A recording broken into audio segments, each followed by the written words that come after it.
symbol. People are swapping screens for real-world connections. Unplugging feels like reclaiming control over self. So why are people going offline? That lot of reasons here. Comparison pressure, it pushes people offline for better focus and mental well-being. Social media fatigue and digital burnout, desire for real connections and presence, alert overloads, it makes this particular sort of a detox essential as well. Now, why is this offline living suddenly trending? And brands, let me add, are cashing in on this as well. Offline living being marketed as premium wellness, digital fatigue awareness is growing, as I mentioned earlier. Phone-free meals are becoming more common. Tech-free zones are becoming the normal hobbies. Or should I say, hobbies have always existed. People are just trying to focus on them more. Reading, crafts, board games are making a comeback, and cafes are promoting these no photo, no phone experience zones as well. And of course, joining me for this conversation, as I was mentioning earlier, is Dr. Nisha Khanna, Senior Psychologist. Thank you so much for joining me on The Breakfast Club this morning. Yeah, thanks for the opportunity. Of course. Now, let's just get right into this. Is going offline genuinely a wellness choice, or is it just the newest status symbol, a marketing strategy that brands are cashing in on for people who can afford to, well, let's say, disconnect? I would say it has benefits or pros and cons as well. If you talked about the pros, basically, definitely we are too much into the algorithm of that, where we want to update each and every single thing, what we are doing. And especially today's, if you talked about the Gen Zs or influencers, that makes a trend for everything. They are putting up their views, they are doing, sharing each and everything of their single aspect of life. And definitely when people saw those things and they started comparing themselves with them, and they are also very curious to know or do certain things where we put on social media what they all are doing. But when you are off, there are, as I said it, there are the pros and the cons. So when you say that, it is also about that you are becoming maybe the avoidant. You are not coming up on the social media. Maybe you are avoiding depression, anxiety, or stress symptoms. Or sometimes you also don't want to become the part of the game, where maybe the today's world, everyone is talking about each and every moment they want to share. The pressure is not there, or maybe running away from the pressure. That is also one another aspect. The people who are basically too much into technology, for them, it's a good thing to take a break and just spend time with their relationships with self, or maybe get in touch with your own identity. Sometimes you are so much of faking or doing things or having the pressure of so much of performance that you do not know what exactly or what you want in your daily routine. Maybe the relaxation, the serenity, all those things definitely play an important role, and definitely impacting the mental health. Absolutely. Taking break. Right. Of course, to that end, I wanted to expand on that a little bit. What is driving people to log off more? Do you think it's burnout, it's boredom? You mentioned that it's almost performative in a sense to constantly be online. Or is it just the pressure now to look above it all for people who are logging off?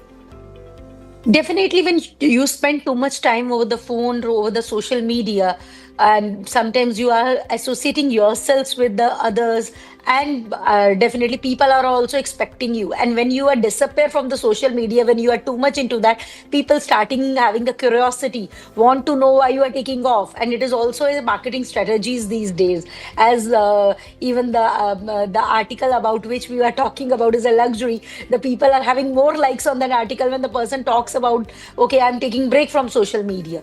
So it's like becoming the part of your daily routine. You become habitual to that, and now you are taking off. It's like boosting the social media itself, and you are thinking about that, okay, what is important in my life now, or maybe it's my way of also taking the attention from the people, how it is important, because everyone knows that how we are behind the technology and the AI and all those things. We do not have a break.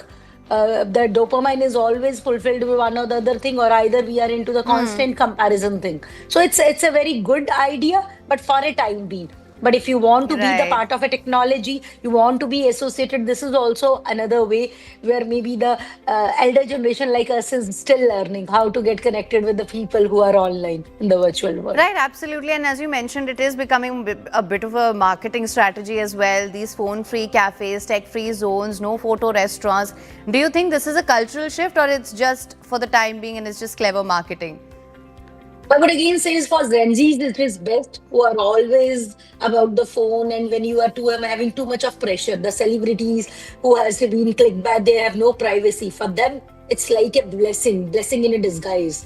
But the people who are actually not a part of that, for them, it's there is a way, or they need to be connected with the world through this is the medium, how you can be connected with the all over the across the globe with the people. And definitely sometimes you learn from something from the people. And again, I said it's somewhere the part of your daily routine which you have to be connected or disconnected on the time being. And that's definitely when it is impacting the mental health on the level of that the scrolling becomes the part of your daily routine.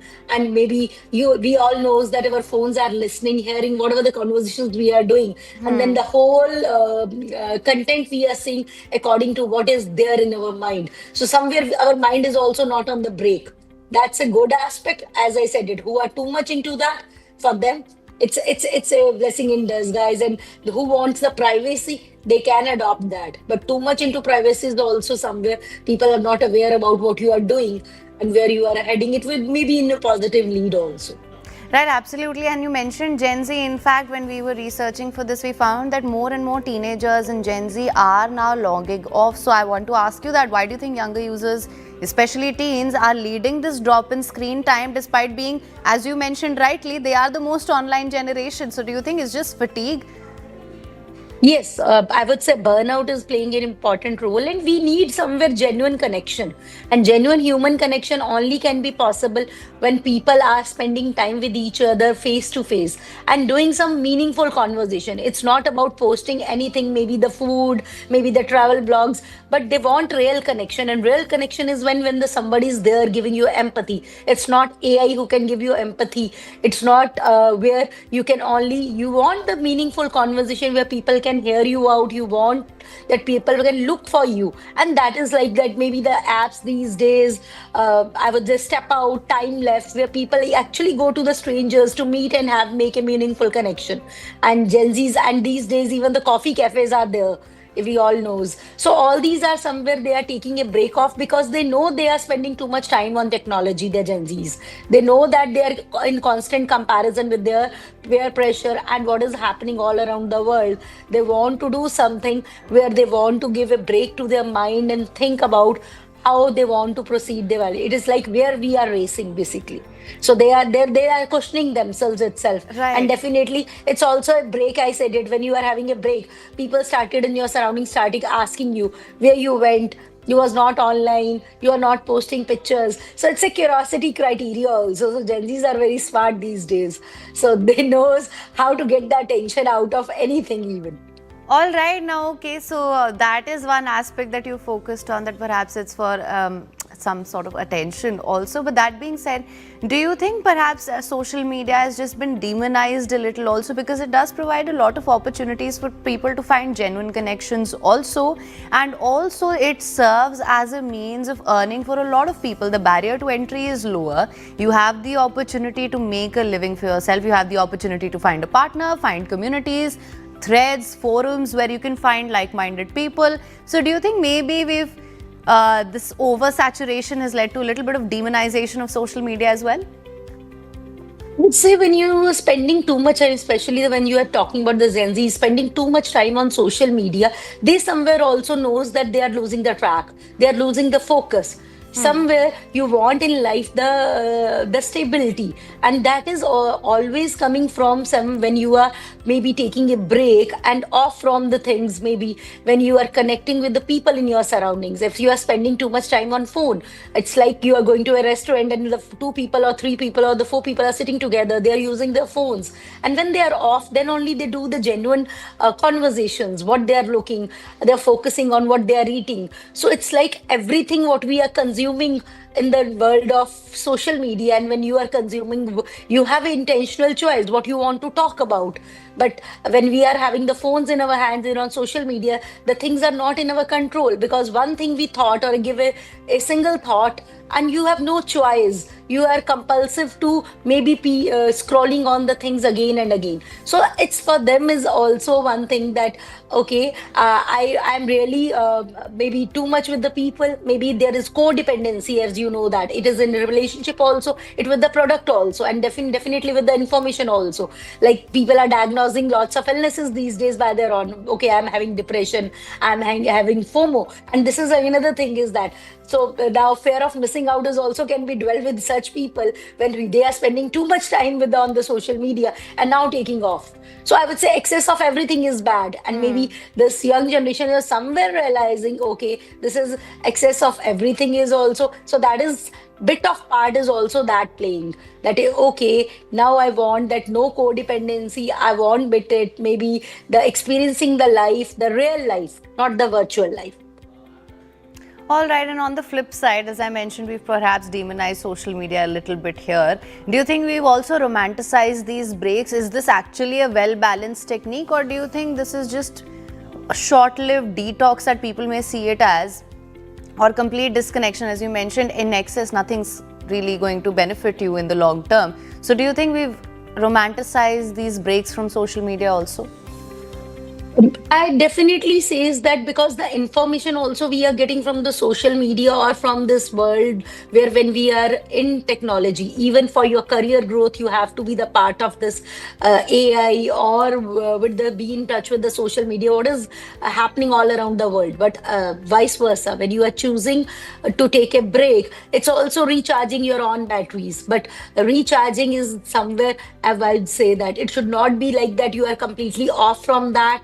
Maybe, okay, a version of social media, a version of the technology, and that's not also a good thing. You want to become the part of, maybe becoming the part of a rat race, that is definitely wrong. But be in that world where you are in touch and taking regular breaks, maybe 2 hours or 3 hours break from the social media, and that is good enough for your mental health, in spite of choosing this as the way that I became the escapist, not to be the part of social media. So be in touch with them, whether it is a younger generation or whether it's Gen Zs or whether the older generation. Each person has to be create a right balance, because burning out is that when we are using or exhausting ourselves. It may be whatever the content, as I said it, what we are choosing when we are in the real world. We choose what to do. All right. And in the online world, it's like people started asking you questions for everything, becoming the, I would say, either a trend or either it becomes a controversy.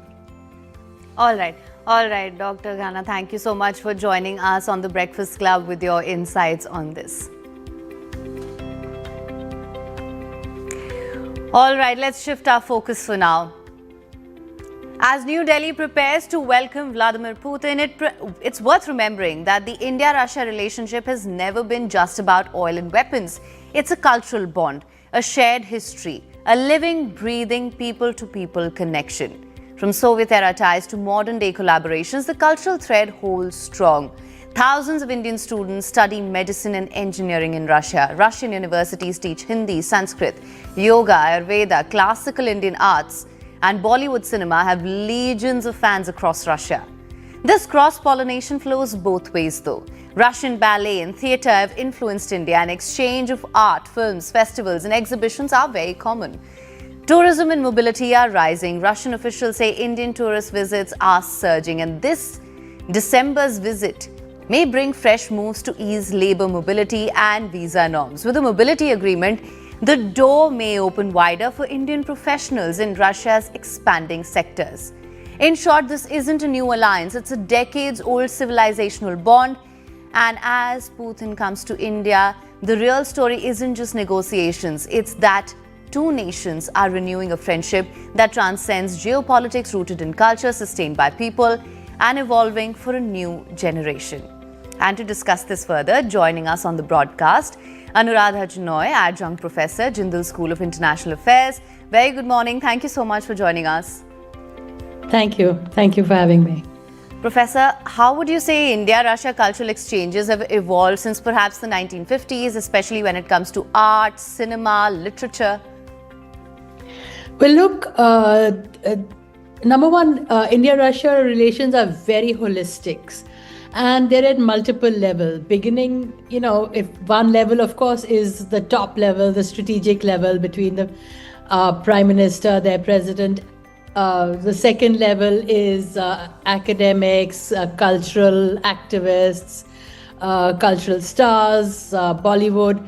But the third very important level is that this is all going down into a people-to-people understanding, because, when there has been no conflict of interest, there has been trade, it's historic, it's time-tested, then people themselves also begin, they have curiosity about each other's cultures, and they relate to each other. Now, Russia has a great interest in the East always. And this interest in the East is not a colonial interest like the West has had. We had colonial rulers and Eurocentric views. This is, kind of a very equal exchange. They have a love for Bollywood. They have a love for yoga. They have an interest and in mind of inquiry towards Ayurveda, traditional medicines, because they don't have that. They have very, a different kind of scientific trajectory of medicine. So, and Indians have the same. This is one country. You look at the political spectrum. Is there any political party which is opposing or critical of it? No, the first visit, for example, of Prime Minister Vajpayee, when he became the first, kind of BJP Prime Minister in this country, his first visit was to Russia. Prime Minister Modi he's met Mr. Putin dozens of times, and, just 4 times, this might be the 4th time in this just 1 year. So this filters down also. But culturally, I think there's also scope for more. Besides Bollywood, I think methods should be made for more translation. Of course, universities have had Russian language, just like they have Hindi and multiple languages. But I think a little bit of push from the University Grants Commission to get in their scientists, because now language is no longer a problem given AI. You can go to any country. I have traveled, several countries, and just by keying in and saying Google Translate, you get an idea of what's happening. I've seen mercenaries, I've seen interviews of mercenaries fighting on the Russian-Ukraine front using just the Google Translate. So that is the scope. And I think considering that, we need to build on this more. It just cannot just be, right. Raj Kapoor and and a few others. It needs to get on to the new alternate cinema, and they have more than we have their cinema, quite frankly. Absolutely. And in fact, I was just going to come to this as well. And it's funny that you mentioned that, because that's exactly what I was going to ask. Why do you think Russian audiences have historically embraced Indian cinema, particularly, as you mentioned, Raj Kapoor, Bollywood musicals? What do you think culturally has made that connection so organic? Well, they love Indian cinema, whether it's from all the Central Asian countries I've gone to Russia. Every time they ask about individual stars, they want to know about them. So, I think our film magazines also should reach out over there. I don't know, there is a bit of an obsession with the West, quite frankly, out here. Of course, I'm not opposed to Western films. I see a lot of them. And we see a lot of Netflix, etc. But I think our business and our cultural community, the leaders of that, need to re-engage and invite them.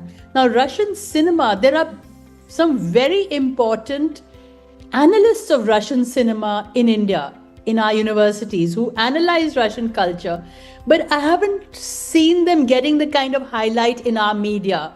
They can talk about their assessment of Russian films. Now, Russian films there are all kinds, like any other country's films. Some are very serious. A lot of them there was a period when they did a lot of kind of socialist realism. That's gone. But they have some very serious films, science and scientific fiction films, etc. So, but I think the Indian distributors might be nervous of the profits. After all this is in the private sector where profits is a major issue. So I think we need to be more creative, right from all these various levels that I've described, especially in the media, to have a discussion sometimes if there's a good Russian film or a good Russian serial. Maybe just like you're discussing today, this doesn't have to be a one-off just because, the president of Russia is coming and so you have a discussion. But India also has to spread their idea of tourism. Right. Welcoming Russian guests. I think a lot of Russian tourists did come to Goa, but there have to be infrastructure for that. I know when I myself went to Goa, I saw that there was a full taxi mafia who was refusing to go from North to South Goa, for example. And for any tourist, that becomes very difficult. These little things matter. So I think in culture, we need to, it's there, but we can't keep talking about the same thing. It needs to really be enhanced at multiple levels. Right. And that technical being said, infrastructure and all. Right. That being said, Professor, how do you see this visit of Vladimir Putin? Do you think it can further strengthen that people-to-people cross-pollination exchange, the cultural exchange that we have seen so far? Do you think that can be strengthened in the areas that you've mentioned as well? Definitely. I think if this visa regime gets some changes, as you indicated, and we'll only know if the agreement is signed, and in which the Russians are definitely looking for labor mobility, which is not just like construction workers who are going to Dubai, but at various levels. Russia has a huge shortage of labor for services, even scientific experts, computer experts, etc., at multiple levels. And if the visa and if there are kind of connections made, that will help. One is labor mobility. Second is a visa. The third is language, translators. I know JNU has a full school of Russian language. And earlier it was very popular. These young students were getting jobs as translators in both countries, in India and in Russia. And for a while, all this went down because of two reasons. One is, this whole COVID issue where people stopped traveling for 2 or 3 years. Second, the sanctions on Russia and the fear that there was a war.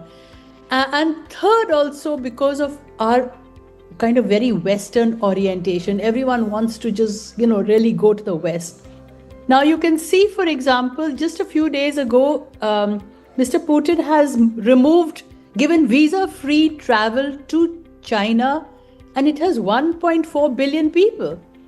So you can imagine the boost in Russian tourist industries. If we give 2 weeks or 3 weeks, let's say, visa-free travel for Russian, imagine the boost for our tourist industry and the fact that the people-to-people exchange, because those are the people, right?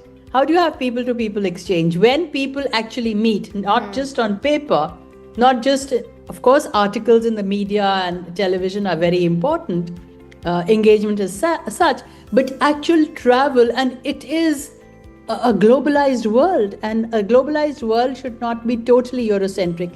And again, I'm saying I have nothing against the European, because I myself love those films. But how many French films are we seeing, the public? Of course, We're just seeing, so I think we need to expand that vision, and I think the media plays a big role in it. All right. Professor, thank you so much for joining us for a discussion on this. It's been a pleasure to have you on the show with us. Thank you. All right, and with that, coming up after this very short break, we'll bring you our persons of interest. Two powerhouses bringing one of India's most inspiring sports stories to screens, Ishan Ayub and Manav Kaul. Stay tuned for that one.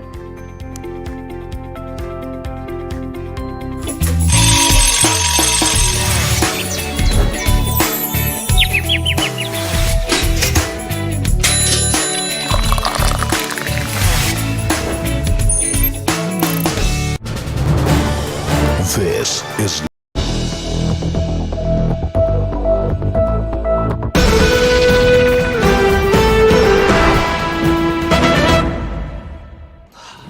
Salute है जी। आप देश की रक्षा में जान लगा देते हैं और आप घर घर में तार लगाते हैं जी। ई बीम टेक्नोलॉजी से बनी, न जले न पिघले, सबकी रक्षा करे।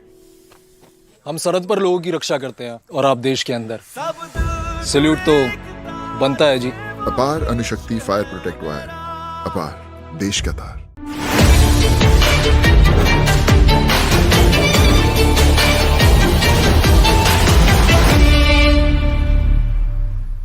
Aviation sector, chaos across the country. Indigo is witnessing massive flight delays and cancellations due to technology glitches, airport congestion and operational issues. The disruption has left thousands of passengers stranded at airports. Multiple airports including Delhi, Mumbai, Hyderabad, Bengaluru, Ahmedabad have reported over 100 flight cancellations.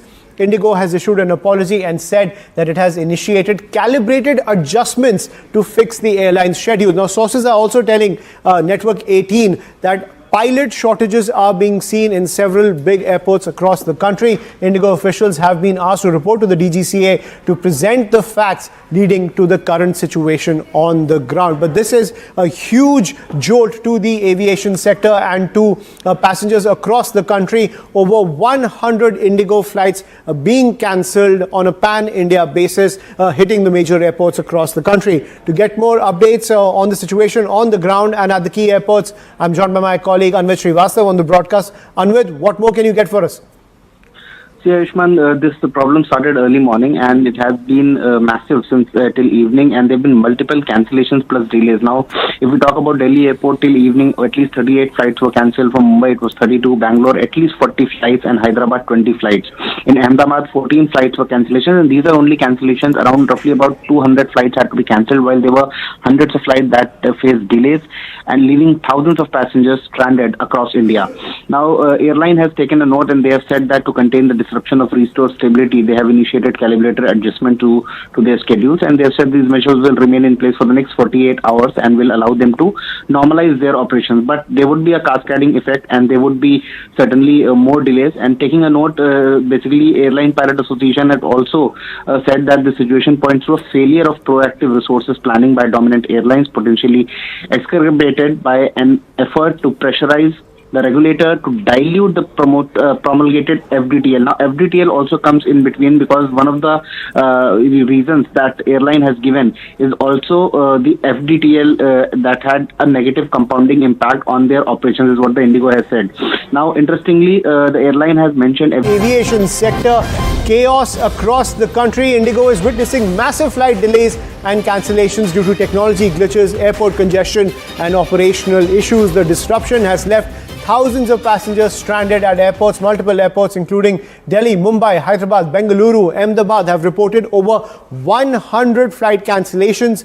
Indigo has issued an apology and said that it has initiated calibrated adjustments to fix the airline's schedule. Now, sources are also telling Network 18 that pilot shortages are being seen in several big airports across the country. Indigo officials have been asked to report to the DGCA to present the facts leading to the current situation on the ground. But this is a huge jolt to the aviation sector and to passengers across the country. Over 100 Indigo flights being cancelled on a pan-India basis, hitting the major airports across the country. To get more updates on the situation on the ground and at the key airports, I'm joined by my colleague Anvid Srivastav on the broadcast. Anvid, what more can you get for us?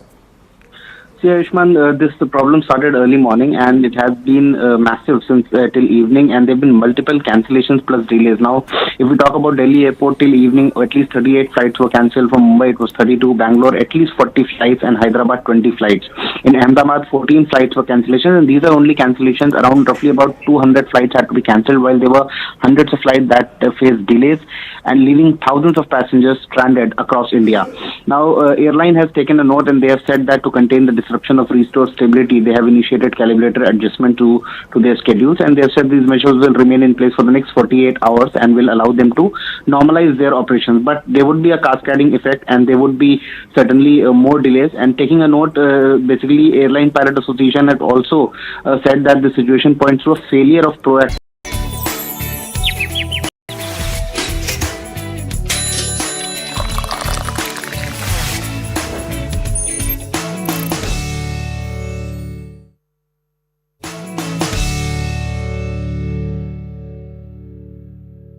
Today we're diving into one of the world of much anticipated sports dramas, a Real Kashmir Football Club, inspired by the incredible true story of the first professional football club from Jammu and Kashmir. The series brings to life a team built on grit, a team built on community and pure heart, a team that rose from adversity to challenge to the national stage. This is not just a show about football, it's a story about resilience, belonging and the people who believed in a dream when everything around them said otherwise. And joining me today are the brilliant artists who shaped this world on screen. We have with us Manav Kaul, bringing depth and quiet power to this role, and Mohammad Zishan Ayub, portraying passion, persistence and emotional backbone of this team. Welcome. Thank you so much for joining me. Thank you so much. Now, when you saw the script perhaps, what made you think that this is a story that you both need to be a part of and this needs to be told and this needs to be on screen? Sir. I think the introduction that you just gave, I think as soon as I got to know about the idea of this club, I did not know about the club before I read the script, before I met them. And I was like, okay, this is a great story about resilience, the humanity, about Kashmiri culture and about this club. So instantly I was like, principally I'm there, I want to be a part of this and I will be part of this. So it was instant. All right, and for you, sir, on the heels of especially the success of Baramulla as well, this one? Yeah, I think I had no idea about football in Kashmir, and I had no idea about the club. But the moment I got to know about this, I started researching about this, and I thought that यार अभी तक ये बनाया क्यों नहीं किसी ने, इतना अच्छी कहानी है. So I called Mahesh sir and Gillian and said I want to be part of this, whatever capacity. So I'm happy to be part of this. All right, and when you talk about the filming process, are there parts that you perhaps envisioned differently and it showed up differently? What is that process entirely like? No, I think that was in sync completely. I think all of us were on the same page, and which is, I think, the most important thing. There were no conflicts or confusions or any sort of things. I think we knew that this is the story that we want to tell, and this is how we want to tell. So I think we were on the same page. What do you think, sir? I think casting was amazing. It was local Kashmiri kids, and also the casting of all the players. It was crucial because मतलब आप footballer को आप थोड़ी acting करवा सकते हो, but actor से जो फुटबॉल नहीं खेलता उसको फुटबॉल नहीं खिला सकते. So it was very crucial how to cast all those people who can play football and also can act. So I thought which Mahesh sir and everyone, they did very fabulous job. What you're saying कि आप perhaps एक actor को football खिलवाना वो बहुत difficult challenge हो सकता है. I'm sure you must have faced a lot of such challenges as well. I'll come to that in a bit, but I want to ask you, if you had to really give an elevator pitch, one scene that perhaps encapsulates the soul of this entire series, what would you say that is? I think the story of the club, how it was formed and how it went along and eventually succeed with all the problems and nobody had faith in that. And still मतलब जैसे हम अभी बोलें कि I want to create a football club in say Bombay. It's actually very difficult. And now अभी हम बोलेंगे कश्मीर में करते हैं. So मतलब so to just basically make the club, make it work and make it profitable also. At the same time, everyone should like it, love it, and everyone should back it. It's an amazing story in itself. Right, and of course I'm assuming that there's this whole balancing act of the social context as well as the sport. So how do you decide what is to be put on the foreground? What to focus on more? I'm sure it's not an easy task, it must be a tightrope to walk. No, I think we were not trying to balance anything as such. It was more like that the basic idea is of a club and the journey that we have tried to cover while talking about the club. I think that has its own socio-political, economic scenarios, and I think that is the beauty, and that is why we cannot point out one scene that can give the gist of the show. I think each and every journey talks about the people of Kashmir. And so I think that was the beauty, and we were not trying to balance anything. It just kept flowing. And it's like his conflict is different, my conflict is different, Aman's conflict is different. All the players have different conflict, and we were not shying away to show them on screen. All right. And when you talk about the people and the stories that you're bringing to life, how much of that how do you decide how much of it you will stay true to, how much needs probably a little more theatricization? How do you balance that? I think it's Simab's job, and Simab is a writer, and he has done a great job. And also, I feel that this is based on a true story, Real Kashmir Football Club. But also, the fiction has this quality to make things much better and also dramatic. So eventually, through fiction, we have said much more. Like we have gone into every player's life. And it's all fictionalized, but also because it's based on a true story, it works. All right, so that's how it works. These are based on true stories, and then you fictionalize it because you want to say much more, and also it's 8 episodes. You have to create a lot of drama. You have to create an episode, and every episode has to work. It has to entertain. End of the day, the story has to work, and it's a huge responsibility. I mean, true stories, like if we say the story as it is, it's boring. That's why writer is so important. That's why Simab is so important. That's why the vision of Mahesh is so important. That's why we act. I mean, I act as Shirish and he act as Sohail. So I think that's how the fiction is great, that we entertain you end of the day. All right, absolutely. So entertainment, but also the social context remains very much intact. You've spoken about working with people there locally as well. What sort of a cultural impact do you think that had on you, just this entire experience? I think it's quite a difficult thing to answer, honestly, because I can resonate with the basic problems that people are going through on a very basic level. I think they have much more hardship than us. We have easy lives here in Delhi or Bombay or anywhere. So I think, but the kind of hospitality that was there, I think it's beautiful. I haven't seen the whole community, everyone just being there for you and trying to help you out as much as possible, and to understand that their reaction to certain things is quite different from how we would react because of the scenario. And so I think I'm still trying to understand and learn that what Kashmir really is. All right.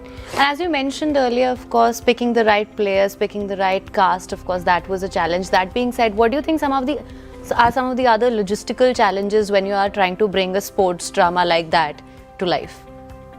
I mean, that I had no idea, because I'm just part of the whole series as an actor. So I was playing my role. Logistically, maybe you need to talk to Mahesh sir and right. All right. And for you, when you are getting ready for your respective roles, what does it really take for you to get into the shoes of the character that you are playing? And is it really made out to be all that it appears to be? What appears to be? Sorry?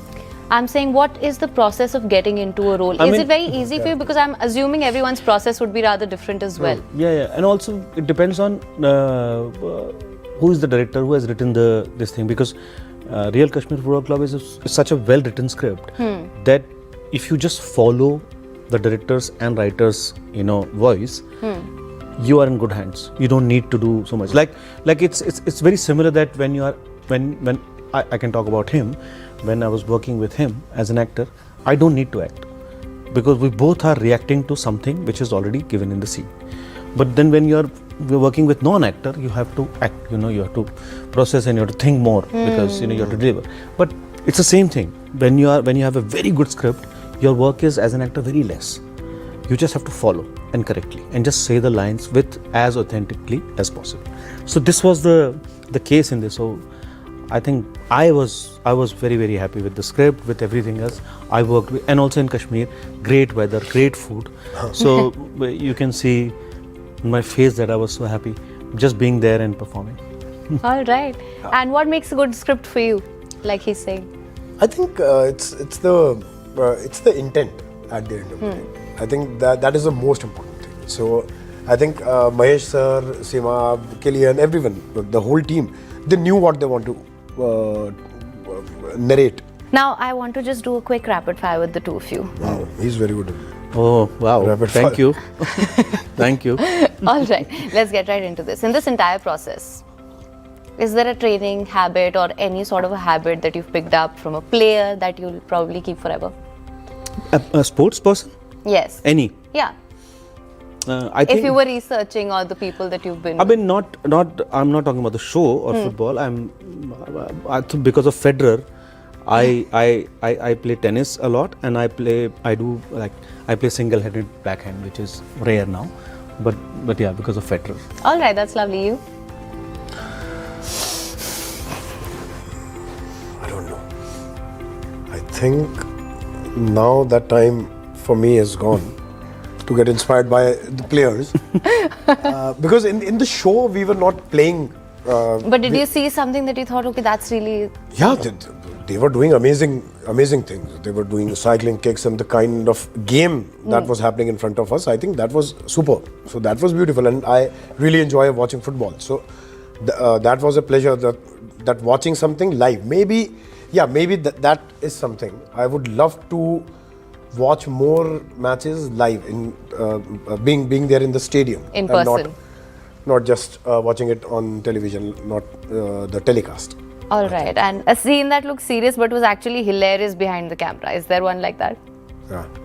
There are lots of scenes which we have done together. Yeah, many. All the scenes actually. Actually, almost all the scenes.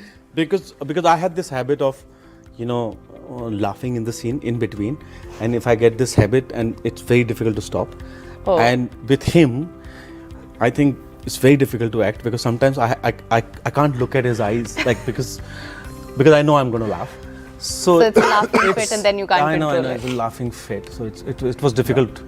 And also we are good friends. We know each other from, like, when he was in NSD, I met him for the first time there.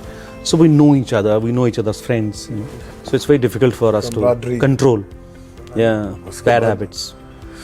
No, actually, almost all the scenes. All the scenes. We will We were laugh. laughing like anything, And we have to stop it. Like we have to tell each other, please, bas please, karna hai, shoot karna hai. enough. Chalo, khatam karo abhi isko. I can imagine. Now, also, you can't give a soundtrack that's already a part of the series, because that's going to be considered a cop-out. You have to tell us, if this entire series had an anthem, what song would you pick? जो है आप वो नहीं बता सकते, obviously. Good to know you're stumped. Dim. मैं मुंह पे गाना है फालतू. मेरा भी वही हो जाएगा. मैं लगा दूंगा. कभी नीम कभी शहद कभी तेज कभी कभी नरम कभी सख्त. So this is the series. वो बैठ सकता है. आप agree करते हो? हाँ, जब समझ में नहीं आ रहा तो फिर agree करना होता है. Please ऐसा मत करो यार. चलो ये भी cop out था, but yeah, I mean, come on, give us. अरे यार, There must be a close contender for this one. Yeah. नहीं मैं ना, जब आप मुझे open ground दे देते हैं, I am the worst person then, because then I cannot choose one thing at all. All right. तो मैं अभी मेरा दिमाग हो गया. So you'd like to go with that answer? हाँ. Yeah. ये चलेगा. हम दोनों साथ में हैं, देखी जाए. All right. And one person in this entire process, part of your team, who was the real MVP? What is MVP? The main player, the guy who really got this together. It's Mahesh sir. Mahesh sir. All right. The director, Mahesh the creator. Matha, yeah. He's the one. Most valuable player. You know what MVP is? No. यार ये तुमको पता क्यों नहीं है? Most valuable player. पूरा football club बना दिया. तू जब इसमें क्लास लेता था मेरा मिस इसलिए हुआ. इसलिए नहीं पता. MVP, nice. Nice. Mahesh sir. All right. Definitely. Season 2 में हम लोग थोड़ा सा ये सब याद रखेंगे. हाँ, MVP. Yeah. All right. No, it's been a pleasure talking to the both of you. Thank you so much for Thank you. joining us on the show. Thank you so much for your Thank time. you. Thank you. Thank you. Pleasure.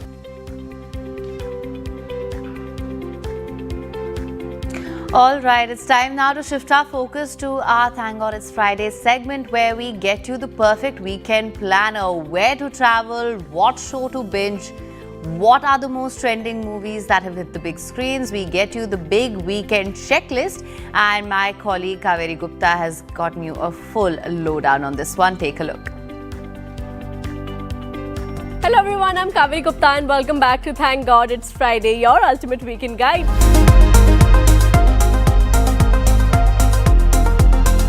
In theatres today, first up we have Dhurandhar. After much controversy, it's finally in theatres near you. This action-packed thriller follows an Indian intelligence agent sent on a dangerous mission to infiltrate the Layari region of Pakistan and disrupt the terrorist plans. Edge of your seat drama is guaranteed in this one. Next is Kill Bill, the whole bloody affair combining the events of Kill 1 and 2. This uncut version hits the screens with never before seen footage. The bride is back, seeking revenge on those who tried to kill her, kidnap her child and betray her. Expect a new anime sequence and all the action, drama and suspense you would love. And for horror fans, Five Nights at Freddy's 2. A year after the supernatural nightmare at Freddy Fazbear's Pizza, Abby uncovers the dark secrets of her animatronic friends with shocking twists and terrifying revelations. This one is not for the faint-hearted. And for the fans of OTT, let us tell you what is streaming on Netflix. We have first Stephen. This Tamil thriller dives deep into a mind of a confessed killer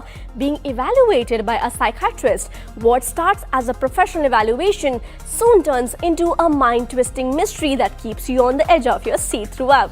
And for a mix of horror and comedy, Thama streaming on Amazon Prime Video. Rashmika Mandanna leads the Smart Films production, co-starring Ayushmann Khurrana. And for your rom-com fix, The Girlfriend, streaming on Netflix again. Rashmika Mandanna portrays a woman's journey through a toxic relationship that begins as a fairy tale romance but turns abusive after. But if you would want to attend events, let's hit the ground. Delhiites, let's get ready for an unforgettable music celebration as AP Dillon returns to India. With this power-packed one-of-one tour, experience the vibe, the music and the magic on Sunday, 6:30 p.m. onwards. Comedy fan Samir Raina is back on his home turf with a brand new stand-up show performing live in Mumbai tomorrow. Get ready to laugh out loud. We have not forgotten about you, Kolkata. Don't miss Rekha Bharadwaj, the soulful Sufi Bollywood and Ghazal singer, performing tomorrow at 7 p.m. A perfect evening for the music lovers.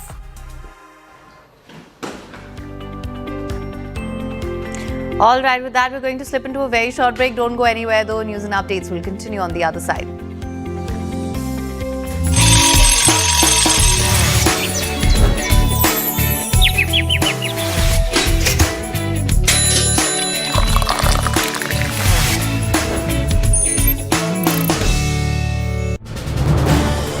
This is New.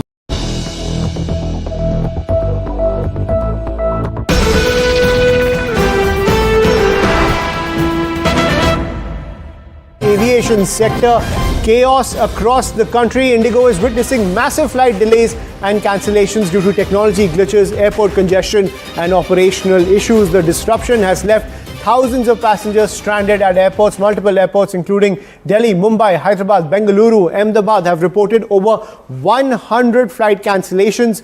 Indigo has issued an apology and said that it has initiated calibrated adjustments to fix the airline's schedule. Now, sources are also telling Network 18 that pilot shortages are being seen in several big airports across the country. Indigo officials have been asked to report to the DGCA to present the facts leading to the current situation on the ground. But this is a huge jolt to the aviation sector and to passengers across the country. Over 100 Indigo flights being cancelled on a pan-India basis, hitting the major airports across the country. To get more updates on the situation on the ground and at the key airports, I'm joined by my colleague Anvit Srivastav on the broadcast. Anvit, what more can you get for us? See, Ayushmann, this problem started early morning and it has been massive since till evening, and there have been multiple cancellations plus delays. Now, if we talk about Delhi airport, till evening, at least 38 flights were cancelled. From Mumbai, it was 32. Bangalore, at least 40 flights, and Hyderabad, 20 flights.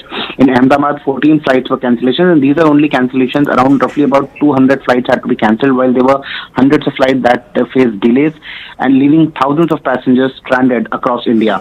Now, airline has taken a note and they have said that to contain the disruption of restored stability, they have initiated calibrated adjustment to their schedules, and they have said these measures will remain in place for the next 48 hours and will allow them to normalize their operations. But there would be a cascading effect, and there would be certainly more delays. And taking a note, basically, Airline Pilot Association has also said that the situation points to a failure of proactive resources planning by dominant airlines, potentially exacerbated by an effort to pressurize the regulator to dilute the promulgated FDTL. Now, FDTL also comes in between because one of the reasons that airline has given is also the FDTL that had a negative compounding impact on their operations, is what the Indigo has said.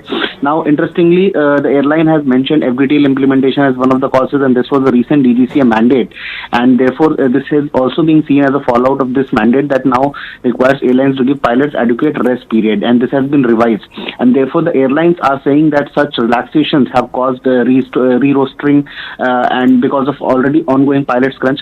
Now the bigger picture is that this can be seen as a fallout that would stand against the DGCA's FDTL mandate as well.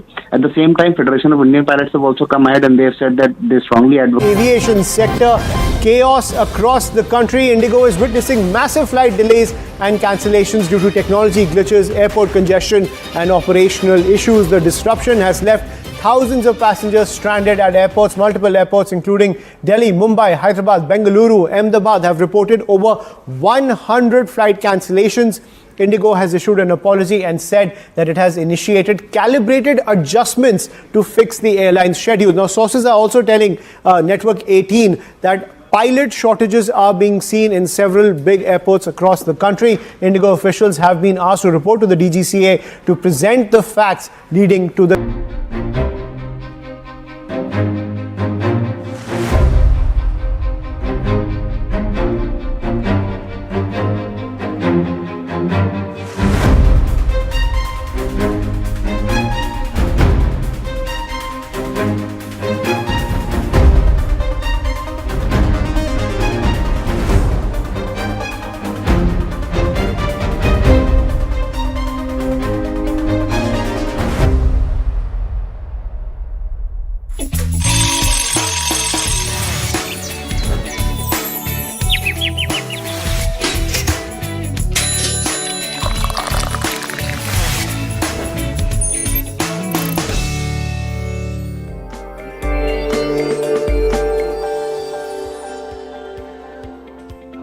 And up next, a special segment on financial markets powered by Money Control Pro, Money Control's premium destination for investing and business insights.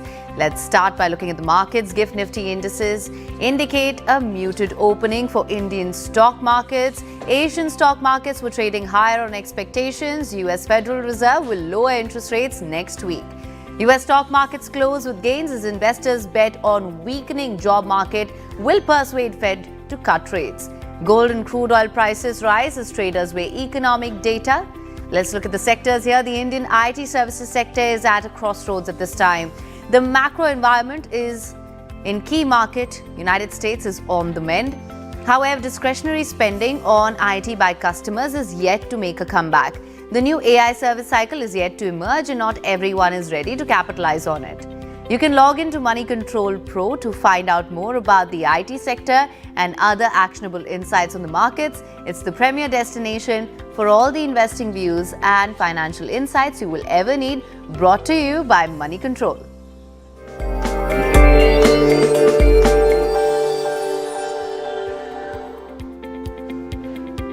All right, and with that, we're going to call it a wrap on this edition of The Breakfast Club. Thank you so much for tuning in. News and updates will continue on the other side on CNN News 18. Do stay tuned.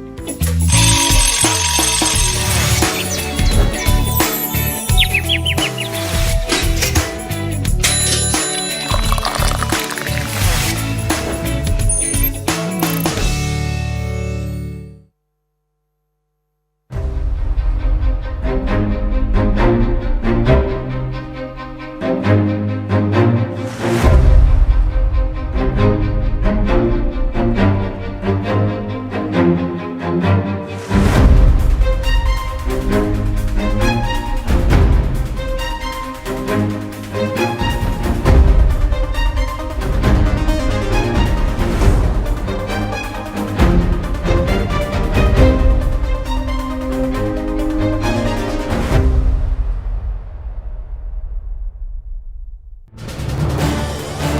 This is News.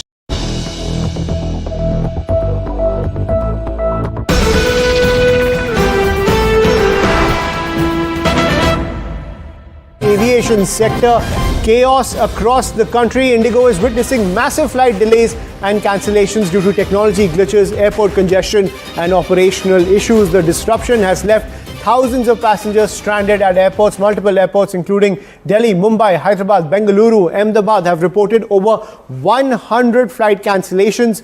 Indigo has issued an apology and said that it has initiated calibrated adjustments to fix the airline's schedule. Now, sources are also telling Network 18 that pilot shortages are being seen in several big airports across the country. Indigo officials have been asked to report to the DGCA to present the facts leading to the current situation on the ground. But this is a huge jolt to the aviation sector and to passengers across the country. Over 100 Indigo flights are being cancelled on a pan-India basis, hitting the major airports across the country. To get more updates on the situation on the ground and at the key airports, I'm joined by my colleague Anvit Srivastav on the broadcast. Anvit, what more can you get for us? See, Ayushmann, the problem started early morning and it has been massive since till evening, and there have been multiple cancellations plus delays. Now, if we talk about Delhi airport, till evening, at least 38 flights were cancelled. From Mumbai, it was 32. Bangalore, at least 40 flights, and Hyderabad, 20 flights. In Ahmedabad, 14 flights were cancellations, and these are only cancellations. Around roughly about 200 flights had to be cancelled, while there were hundreds of flights that faced delays and leaving thousands of passengers stranded across India. Now, airline has taken a note and they have said that to contain the disruption of restore stability, they have initiated calibrated adjustment to their schedules, and they have said these measures will remain in place for the next 48 hours and will allow them to normalize their operations. But there would be a cascading effect and there would be certainly more delays. And taking a note, basically Airline Pilot Association has also said that the situation points to a failure of proactive resources planning by dominant airlines, potentially exacerbated by an effort to pressurize the regulator to dilute the promulgated FDTL. Now, FDTL also comes in between because one of the reasons that airline has given is also the FDTL that had a negative compounding impact on their operations, is what the Indigo has said. Now, interestingly, the airline has mentioned FDTL implementation as one of the causes, and this was a recent DGCA mandate, and therefore this is also being seen as a fallout of this mandate that now requires airlines to give pilots adequate rest period, and this has been revised, and therefore the airlines are saying that such relaxations have caused re-rostering and because of already ongoing pilots crunch. Now the bigger picture is that this can be seen as a fallout that would stand against the DGCA's FDTL mandate as well. At the same time, Federation of Indian Pilots have also come ahead and they have said that they strongly advocate. Aviation sector, chaos across the country. Indigo is witnessing massive flight delays and cancellations due to technology glitches, airport congestion, and operational issues. The disruption has left thousands of passengers stranded at airports. Multiple airports, including Delhi, Mumbai, Hyderabad, Bengaluru, Ahmedabad, have reported over 100 flight cancellations.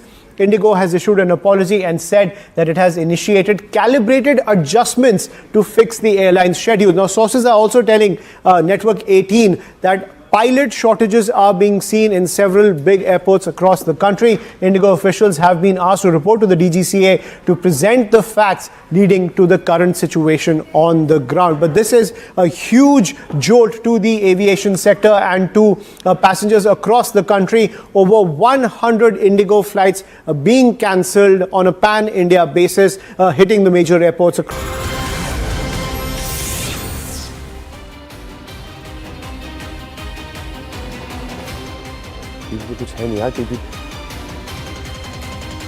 Hello and welcome. You're watching CNN News 18 with me, Arun Dhanta.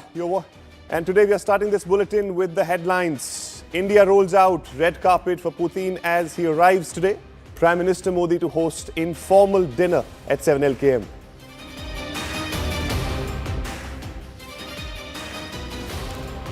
Amid US tariff war, Modi-Putin meet to focus on defense talks, trade push and labour mobility pact.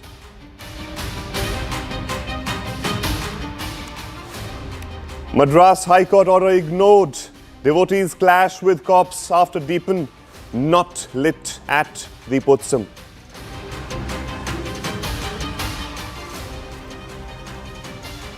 Cocking a Snoke, Madurai bench slams DMK government for willful disobedience after Deepam not lit at ancient pillar.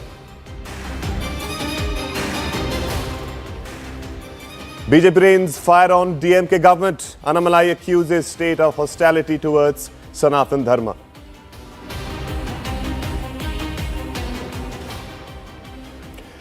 Amid part tussle, DK Shivkumar in Delhi for a personal event. Will he meet High Command? Suspended Congress MLA Rahul Mammakuthathil still on run 6 days after rape case. Party mulls further action on him.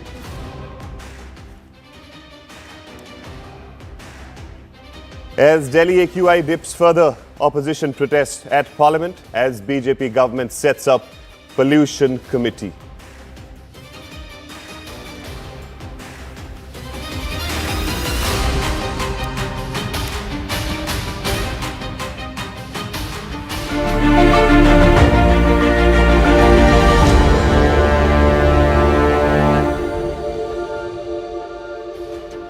All right, let's get you the top story that we are tracking at this point. India is rolling out red carpet for Russian President Vladimir Putin, who arrives today for a 2-day state visit India, his first trip to the country since the Ukraine war began.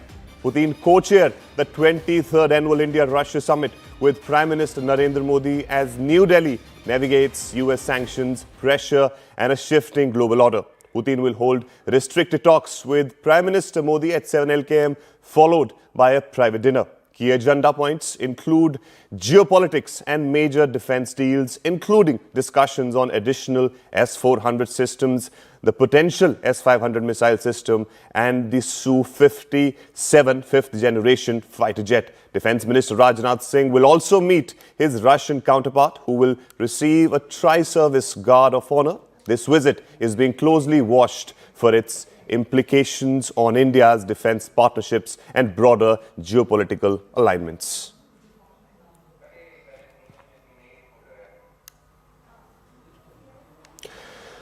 And another big-ticket defense deal that could be signed during this visit of Sukhoi 57. Kremlin spokesperson Dmitry Peskov confirmed that it's on the agenda. The fifth-generation stealth jet is in the market is the F-35, a rival of Sukhoi 57. While the US may want India to buy the F-35, the Russian offer raises the stakes. So how do they fare against each other? The F-35, a fifth-generation single-engine fighter, is produced by Lockheed Martin, while Sukhoi is produced by Russia with United Aircraft Corporation. The Su-57, Russia's twin-engine fifth-generation fighter, brings 3D thrust vectoring to the table, which the F-35 lacks. American F-35 tops out at Mach 1.6 and carries a ferry range of 1,670 kilometers, while the Sukhoi reaches speeds of up to Mach 2, offers a massive 3,500 kilometer ferry range. The combat radius of F-35 is shorter when compared to Sukhoi, which offers a combat range of 1,900 kilometers. Each F-35 jet comes at a premium cost of $109 million, while the Sukhoi 57 costs anywhere between $35 to $40 million. That makes the overall operationability and maintenance cost much lower for the Russian jet. F-35 has been operational since 2015 and Sukhoi entered services 5 years later. In 2020 so far, Lockheed Martin has built about 100 units, while only 32 units were built on Sukhoi 57 until late 2023.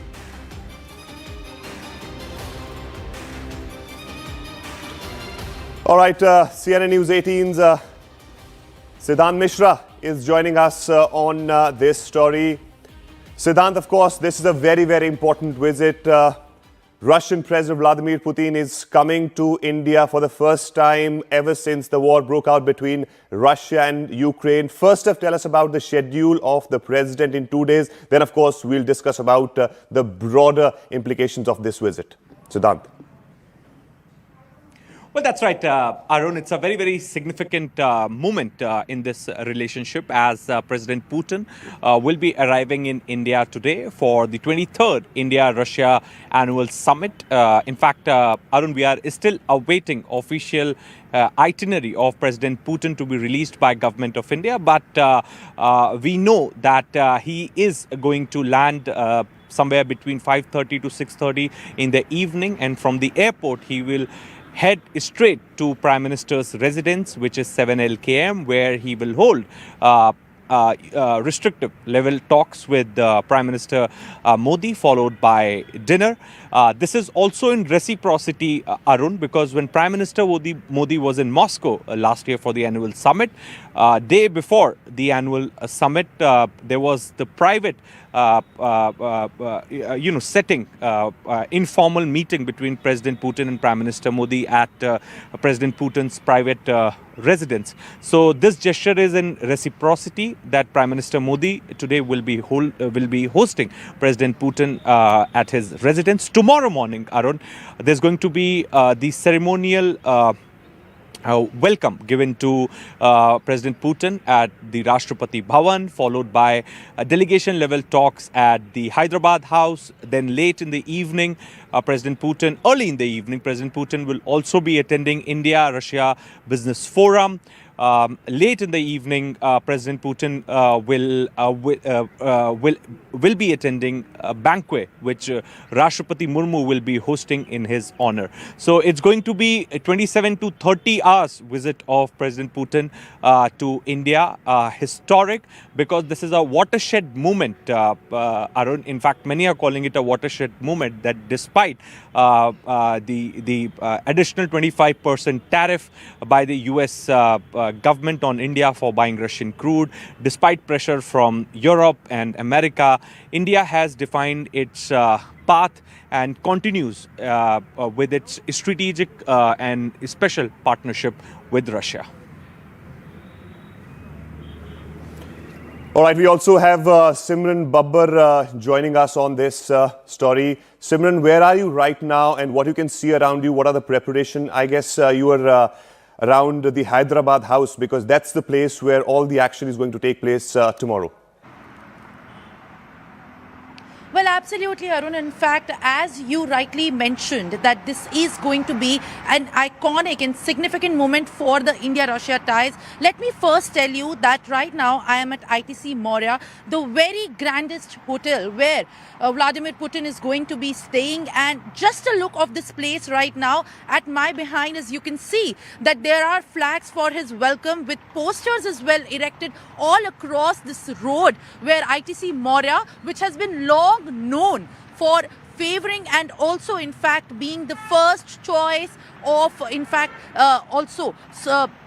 hosting many of the world leaders. In the past, several dignitaries like George Bush, Donald Trump, Bill Clinton have in fact been hosted at this very grandest hotel, which has undergone severe level of security. As you can also see right now, in fact, the road is bustling, but at this very point, as the hotel and entire premises is awaiting in fact the arrival of Vladimir Putin, at this point of time it has transformed into a fortified premises. As we see, in fact, the security layer has been additionally beefed up, with every point being guarded by high level of precision and meticulously, in fact, by the agencies as well. In fact, if we speak about the inside of the ITC Maurya, where Vladimir Putin is going to be staying in, also at here is the Chandragupta suite, where severe levels of security have already been in place, with comfort and also hospitality being at the very point of giving him the warm welcome for the 2-day visit. After visiting, after having the dinner with Prime Minister Narendra Modi this evening, at 9 p.m. around is what we are learning so far, that the Russian president is going to be coming here. And as you can see, there is also a gate here, which is right now locked as well, and it has been completely shut as only very strategic points here at the hotel have been allowed the entry to any sort of visitors. We have also gone inside to take a look, and what we learned from there is that right now, as security continues to be the top and the key focus, right now all the arrangements are kept being very tight to not miss any sort of in fact movement, and tracking all the details of the incoming visitors, as well as also many people are stationed at the entry of the hotel to also see what kind of arrangements are being made. And this is in fact, as my colleague Siddhant Mishra has also said, a watershed moment. We speak of the ties between India and Russia at this point of time when the world is closely watching. It is to be noted that this moment is going to be very crucial in how the United States President Donald Trump is also going to be reacting, who has many opinions on how India should be in fact doing the trade with Russia in pertaining to the crude oil, and how the geopolitical strains have also been under pressure by the sanctions heavily imposed by the US.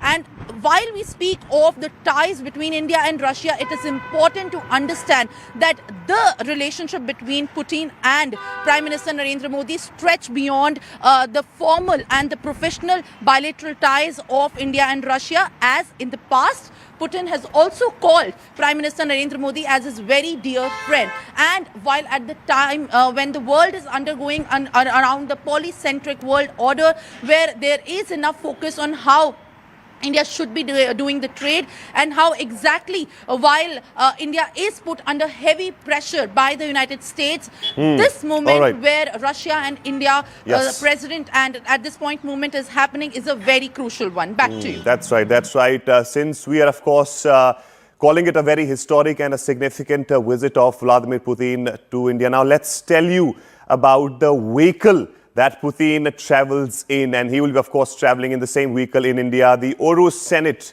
a fortress on wheels, stretching over 5.5 meters in length and 2 meters in width. Engineered to withstand the most extreme threats, the Oro Senate offers VR8 to VR10 level ballistic protection. It's highly protective vehicle, everybody panel and window in bulletproof, keeping occupants safe from high caliber attacks.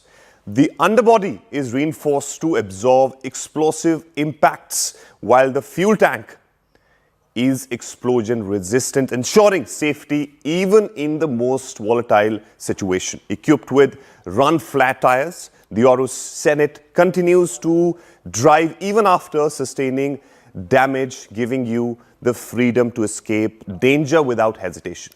The cabin air system is fully chemical proof, protecting occupants from airborne threats, toxins, or hazardous environments. Secure communication tools, and rest assured that emergency escape systems are built into the vehicle for quick and safe exits.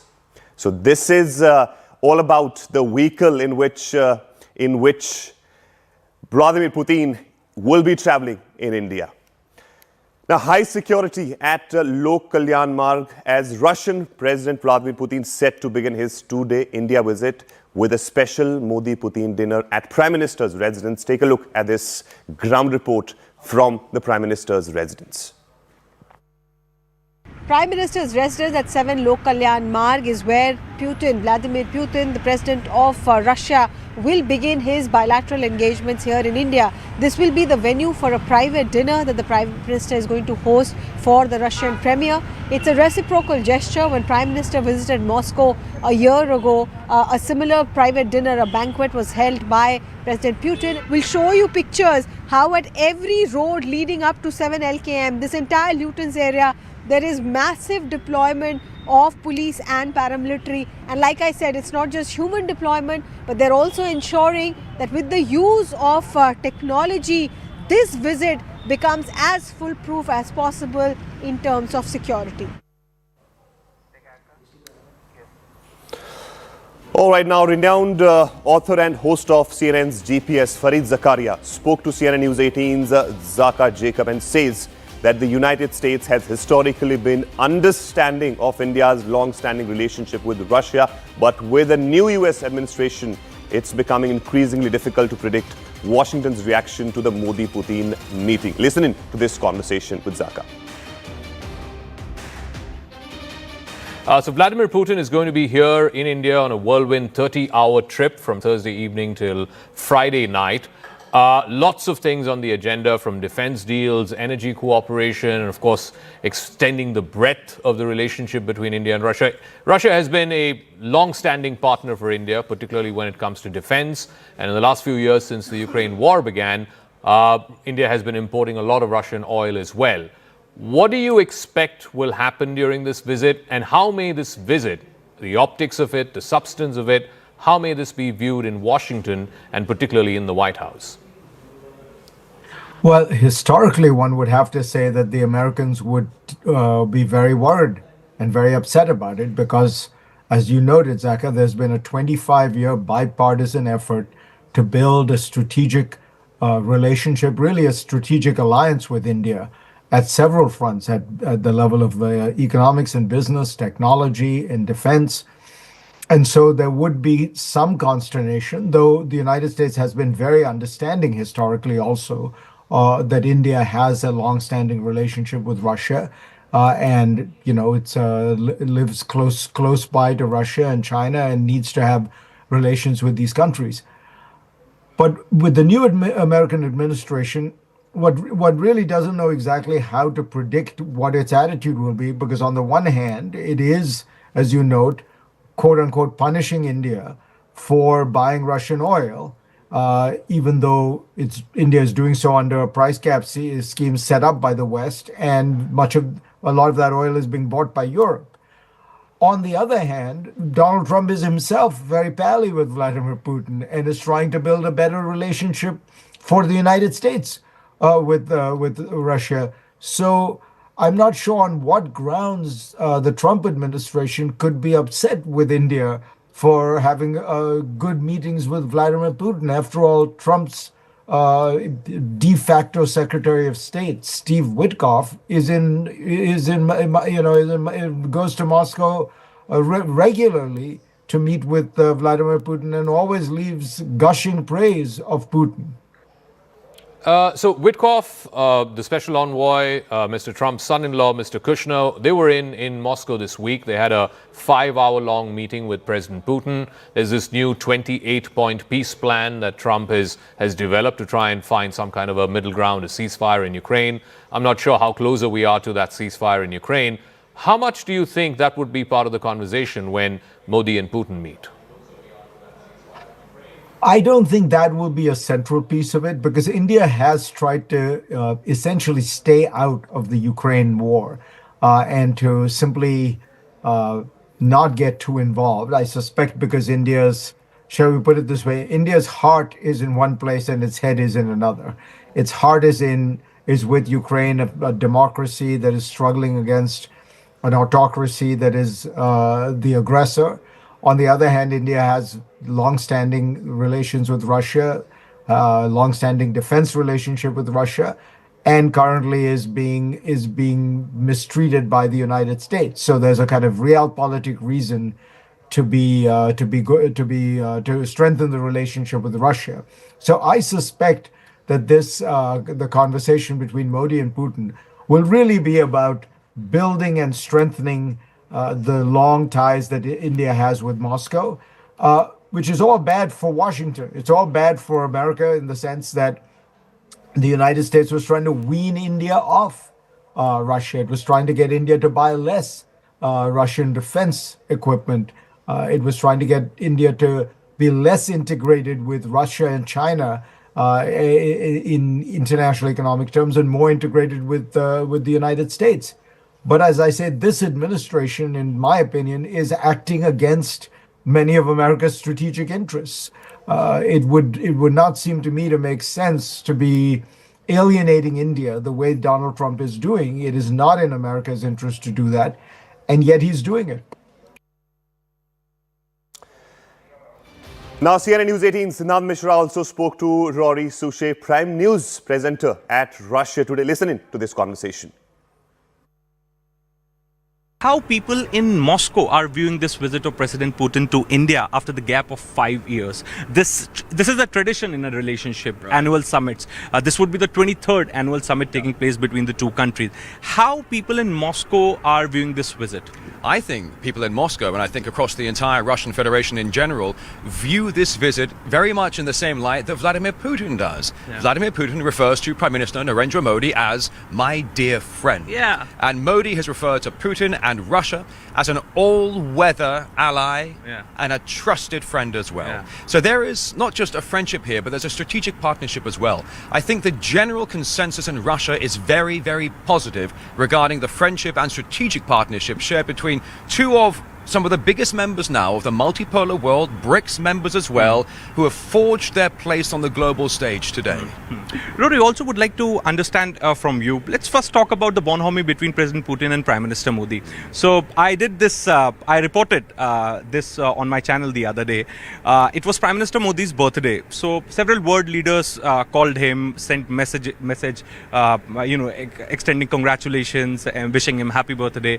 But President Putin wished Prime Minister Modi 4 times in 24 hours. He called, there was a message from Kremlin. Then during his meeting with bureaucrats, in the opening remarks, he again wished Prime Minister Modi.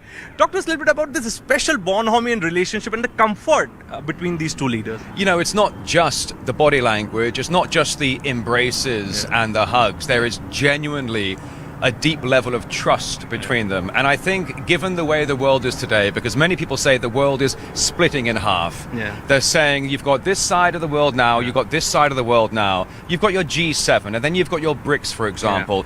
And as I said before, the world is changing so much that those who are on the front lines of the changes are embracing each other more than ever.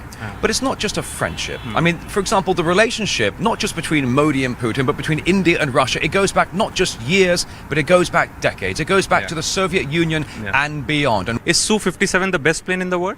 Personally, I think so. You want to compare it to the F-30, F-35 American jet that spends most of its lifetime on the ground? Do you know for every 1 hour the F-35 flies, it has to undergo 18 hours of software manipulation to fix it up for the next flight? The most expensive fighter craft in the world, the F-35 Lightning, the most useless fighter jet, as far as I'm concerned, on the planet. Russia. Rory, my government's concern is the technology transfer, because it's a high time Indian government believes that there needs to be a technology transfer. There needs to be a co-production. Yeah, this is a very good point you make here, because it's something that Putin said at the Valdai Discussion Club. He said not just increasing the imports from India in terms of agriculture, in terms of pharmaceuticals, but he also said we want to increase technological collaborative initiatives. And in fact, in the past 24 hours, Vladimir Putin said, I want to stand in the middle of China and India, and I want to bring them together to increase technological development and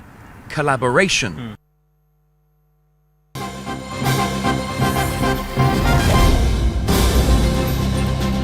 All right, getting some breaking news at this point. Indigo, India's largest airline, is grappling with one of its most severe operational disruptions in recent years.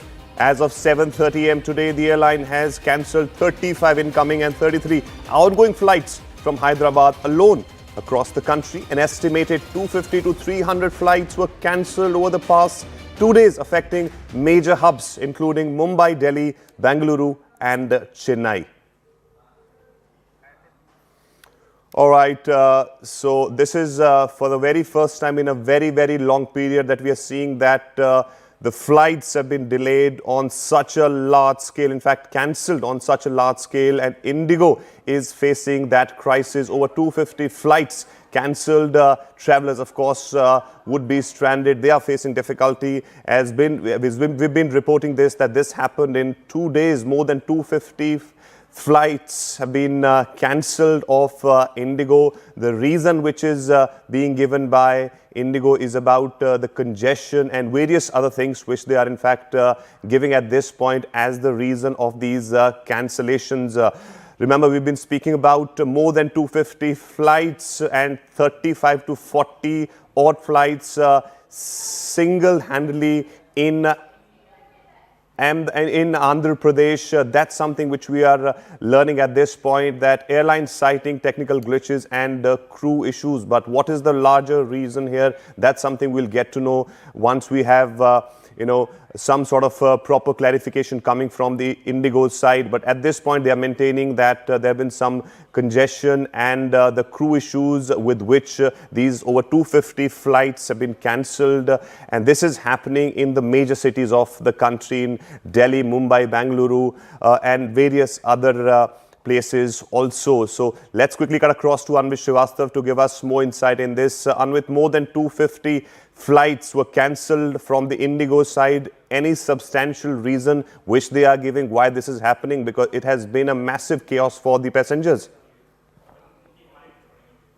I don't see since yesterday's issue has been persisting, and Indigo has said there are multiple reasons. There are air conditions and ATC congestion, problem related to rostering as well, and FDTL also is one of the reasons that they have counted in.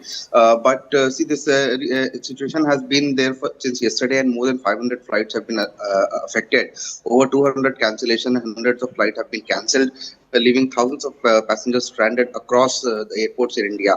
Now, what we have learned is that even in Delhi airport and Mumbai airport, the two major hubs of aviation, the problem persists and a number of people are stranded. However, airlines have updated, list of flights that are cancelled, and therefore passengers today, the situation is comparatively better because the passengers have been informed in advance that they should reach airport only once their flight departure is confirmed. But following that, following the problem since yesterday, pilots' bodies had also come forward because FDTL was also mentioned in it, which is a recent mandate by the DGCA in which the airlines have to re-roster the relaxation period for the pilots. So that issue has been also mentioned, and therefore the pilots' body have also come forward and said that urging DGCA to intervene and to only give slots to the flights who have adequacy of pilots, who have informed that they have adequate pilots and adequate staff to operate. Airlines bodies have also responded, and in fact Indigo has also responded saying that they are recalibrating their schedules to make sure that the problem is minimized. And they're saying that they're trying that by today the problem will be brought down, but the cascading effect will remain, as we understand, and it should also have some impact on flights tomorrow, because the flights that have been delayed, that certainly will go on to affecting tomorrow's schedule as well. And Anvit, how's Ministry of Civil Aviation is watching all these developments? Because we are given to understand that DGCA has also summoned the officials of Indigo in this regard to give the clarification. See, DGCA has summoned Indigo, and DGCA has also called out and asked them for a response on this. And they've said that the airline respond to it and make sure that availability of pilots and crew is appropriate. They've also summoned Indigo to their headquarters, and they've asked to respond and also make sure that all the things that need to be adhered to. Also on this FDTL mandate, they've asked that the airline should respond and should confirm that the availability of pilots and crew is adequate to perform further. Also because December is usually a time when the number of flights are usually compared to the other parts of the year. The air traffic is usually source and is higher, and keeping that in mind also the DGCA has taken note of it, and they've asked Indigo and also other airlines to make sure that availability of pilots, even though the FDTL has been mandated, should be appropriate and adequate. Thank you so much, Anvit. Keep an eye on this story. We'll keep coming back to you as and when there are more development in this. With this, we're heading into a small break. We'll be back on the other side with much more news and updates. Stay tuned.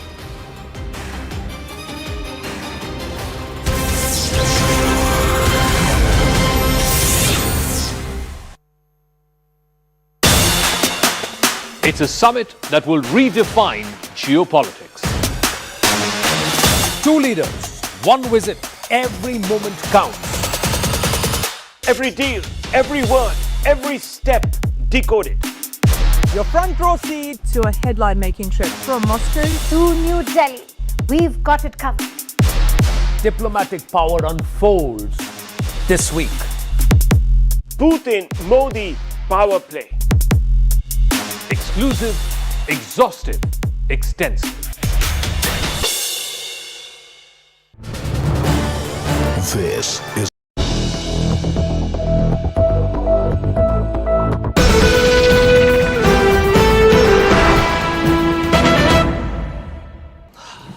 Salute है जी। आप देश की रक्षा में जान लगा देते हैं और आप घर घर में तार लगाते हैं जी। ई बीम टेक्नोलॉजी से बनी, न जले न पिघले, सबकी रक्षा करे। हम सरहद पर लोगों की रक्षा करते हैं और आप देश के अंदर। सैल्यूट तो बनता है जी। अपार अनुशक्ति फायर प्रोटेक्ट वायर, अपार देश का तार। Stay ahead with News 18. News from your city in your language.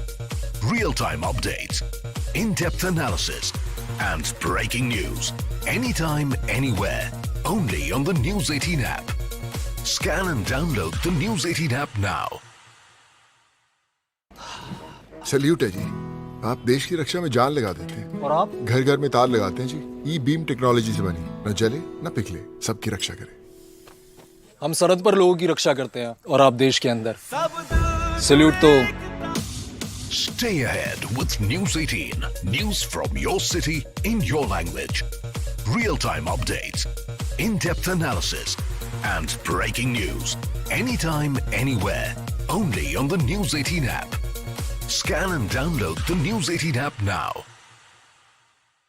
Aviation sector, chaos across the country. Indigo is witnessing massive flight delays and cancellations due to technology glitches, airport congestion, and operational issues. The disruption has left thousands of passengers stranded at airports. Multiple airports, including Delhi, Mumbai, Hyderabad, Bengaluru, Ahmedabad, have reported over 100 flight cancellations. Indigo has issued an apology and said that it has initiated calibrated adjustments to fix the airline's schedule. Now, sources are also telling Network 18 that pilot shortages are being seen in several big airports across the country. Indigo officials have been asked to report to the DGCA to present the facts leading to the current situation on the ground. But this is a huge jolt to the aviation sector and to passengers across the country. Over 100 Indigo flights being cancelled on a pan-India basis, hitting the major airports across the country. To get more updates on the situation on the ground and at the key airports, I'm joined by my colleague Anvit Srivastav on the broadcast. Anvit, what more can you get for us? See, Ayushman, the problem started early morning and it has been massive since till evening, and there have been multiple cancellations plus delays. Now, if we talk about Delhi airport till evening, at least 38 flights were cancelled. From Mumbai, it was 32. Bangalore, at least 40 flights, and Hyderabad, 20 flights. In Ahmedabad, 14 flights were cancellations, and these are only cancellations. Around roughly about 200 flights had to be cancelled, while there were hundreds of flights that faced delays and leaving thousands of passengers stranded across India.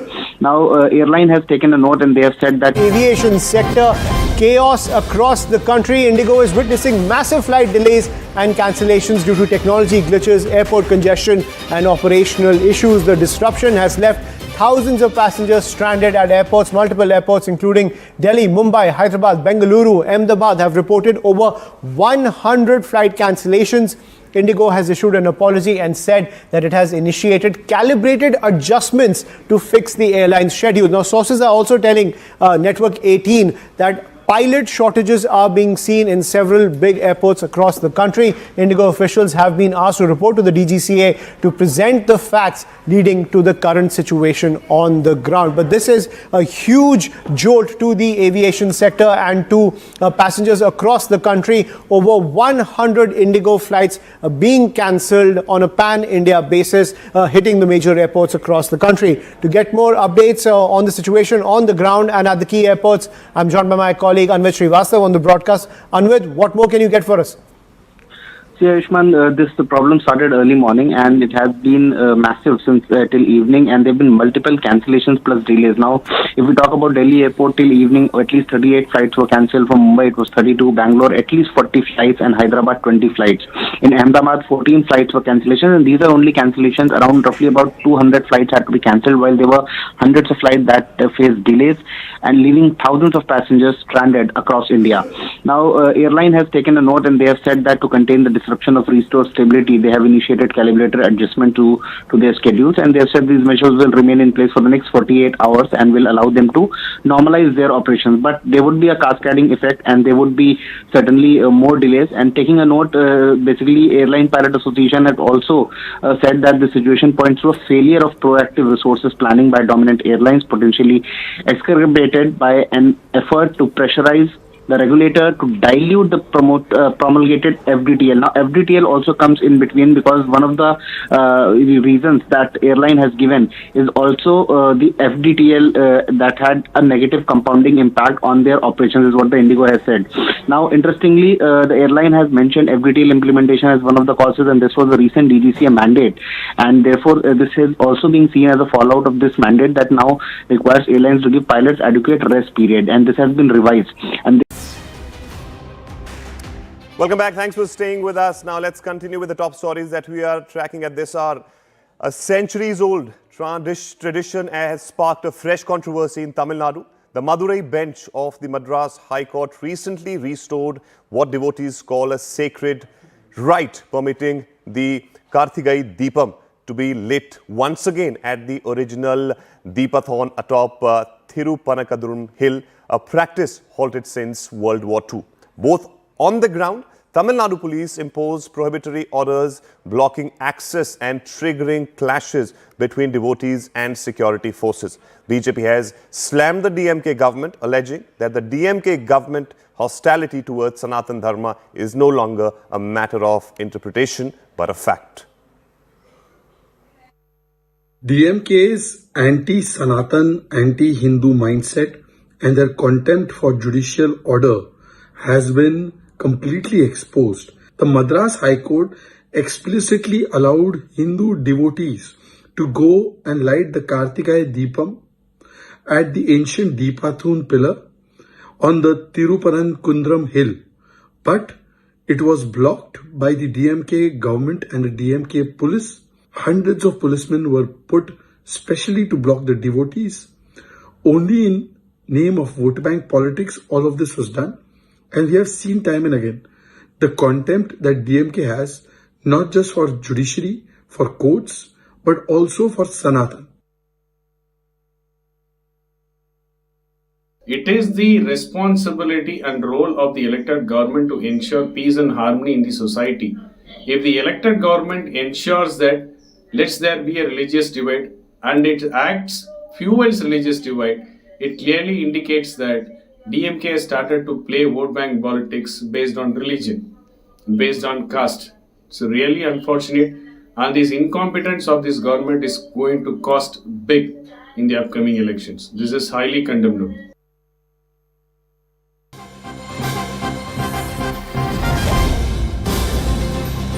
All right, getting some breaking update in this story. The Madurai bench of the Madras High Court came down strongly on the Tamil Nadu government, accusing officials of deliberately ignoring its order on lighting the Kartigai Deepam lamp at the Madurai's Thirupanakadrum temple. The court was hearing a contempt petition filed by Ravikumar, who said the temple authorities had made no arrangements whatsoever to carry out the court's instruction. In sharp remarks, the court criticized the state's conduct.